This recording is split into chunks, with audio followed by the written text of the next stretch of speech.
Hi hello అండి, welcome to సాహితీ stories అండి. ఇవాళ అయితే క్యారెట్ కర్రీ చేసుకుందాం. ఇది ముక్కలు కాదండి, క్యారెట్ తుడుము బట్టి చేసుకోవాలి. ఒక్కసారి ఇలా ట్రై చేసి చూడండి, చాలా టేస్టీగా ఉంటుందండి. దీనికోసం మనం ముందుగా ప్యాన్ పెట్టేసుకొని 2 టేబుల్ స్పూన్ ఆఫ్ ఆయిల్ వేసుకొని 1 టీ స్పూన్ ఆవాలు, జీలకర్ర, శనగబెల్లు, మినపప్పు వేసుకొని మంచిగా ఫ్రై చేసుకొని అవి వేగిన తర్వాత కొద్దిగా కరివేపాకు వేసుకోవాలండి. ఈ టోటల్ వేగిన తర్వాత మనం ముందుగా అయితే క్యారెట్ని నేను 1/2 కిలో తీసుకున్నాను. మొత్తం 1/2 కిలోని శుభ్రంగా అయితే ఇలా తుడుము బట్టి పెట్టుకున్నానండి.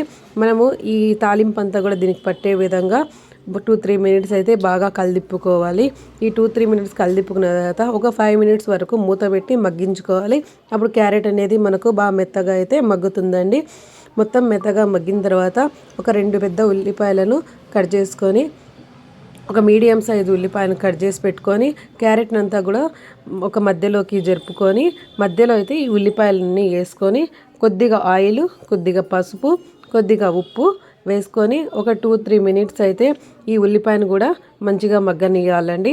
అంతలోకి మనం దీంట్లో కారం రెడీ చేసుకుందాము. కొబ్బరి, ఉప్పు, జీలకర్ర, ఒక రుచికి సరిపడినంత కారం అండి. నేనైతే 4 పచ్చిమిర్చి వేస్తున్నాను.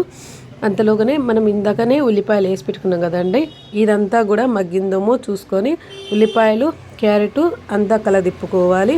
ఇదంతా కలదిప్పుకొని ఒక 2 మినిట్స్ అయితే మగ్గనియాలి. ఇది మగ్గిన తర్వాత మనం ముందుగా రెడీ చేసి పెట్టుకున్న కారాన్ని అయితే టోటల్ వేసి మిక్స్ చేసుకోవాలి. అంతే అండి, క్యారెట్ కర్రీ చాలా సింపుల్గా అండి.